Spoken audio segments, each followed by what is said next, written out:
Hi everybody, we're here at, hi, everyone's looking like hi.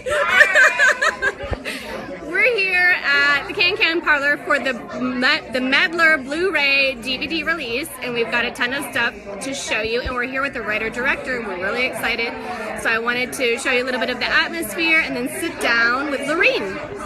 1 second as I flip the camera. So we've got all this amazing food, like you do. Most of it's in my mouth. And we're at the Can Parlor doing mayonnaise and all sorts of things. But here we are with the Meddler writer-director, Miss Lorene Scafaria. Yes. I'm so excited. So, you've already gone through the theatrical release, and now we're at the Blu-ray release. It's over. It's all over. Not yet. Oh, tomorrow. Tomorrow it's all over. So tell us a little bit about the movie, what inspired you. My mother inspired me greatly. My mother, who's wonderful and loves from the bottom of her heart, and is the most generous person in the world. She's hiding. She's over there. She's hiding. That's it. That's it. If you can snap it. Yeah, she's just an incredibly generous, wonderful person, and my father passed away, and my mother moved from New Jersey to Los Angeles to be closer to me, and that was it. We were both kind of grieving in different ways and trying to get by, and I'm just glad it turned out to be a comedy.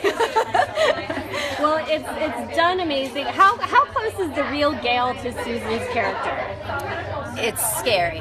It's scary close.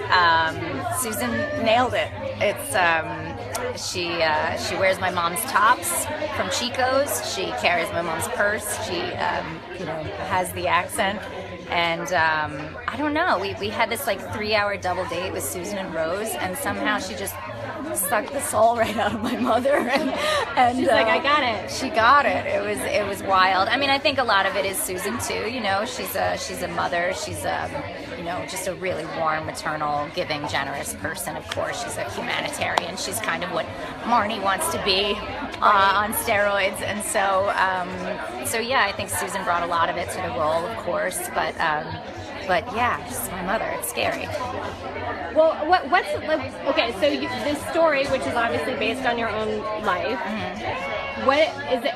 Tell me what it was like to see it come to life with Susan Sarandon and Rose Byrne, and see it all come to life on set. On set, oh my God! Well, it was surreal. So many locations and things and props, and like I said, wardrobe. I mean, so many things were real and personal. I mean, she drives my mom's car. She drives my dad's car. That's his red car in it.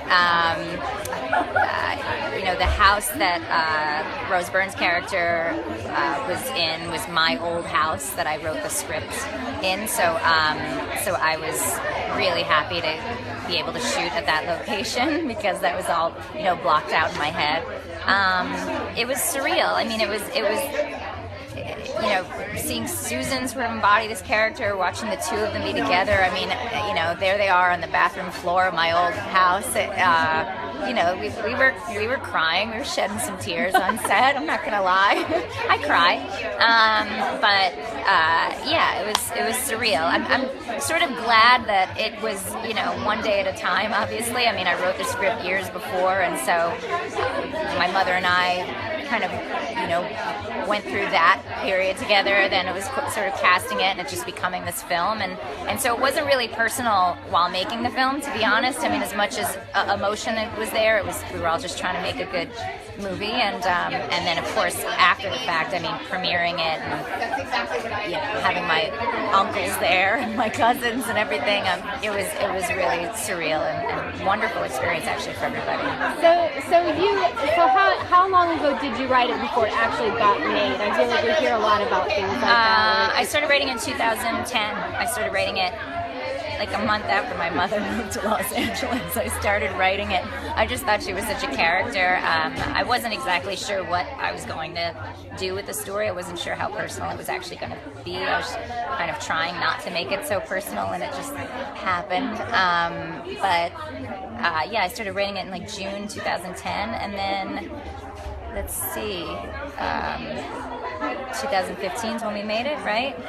Yeah. So yeah, it took like 4 years really to come to fruition. Exactly. To get Susan and Rose and JK attached and everything, and yeah, so it took a while. What advice would you give to your younger self? It's funny. I've been thinking about what advice my younger self would give to me lately. I've been really on this trip lately of trying to feel good about where you're at in life based on the kid that you were and what the kid that you were would think of you now. And so I've been wrapping my head around that. So it's so funny. I don't know what advice I would give. Just I would give the same advice to probably any kid. Just hang in there. Just hang in there. Like one day you're gonna get to be an adult, and you can have dogs sleep in your bed, and you can eat candy, and it's just a great time. Right? No rules. No rules. But your mom's still in your life. Oh yeah. But she doesn't give me that many rules, thankfully. So just guidelines, just suggestions to lead a better life, but no rules. Okay, what genre of film would you like to direct next? Let's do it. Let's do a superhero movie. Let's do it. And then, maybe one of these again. I really do love the dramedies. I do love a comedy, drama. I love a character movie. So, I'll probably always gravitate towards these kinds of films, even if they're less funny or less silly or, certainly less personal. But I always I gravitate towards like human stories. And so, superheroes are people too. Well, we will look out for what's next from you. Thanks so much. Thank you so much. Thank you. Have fun. Yes, we are. All the ladies are having fun. And your mom is hiding. Thanks, Lorene. Thanks so much.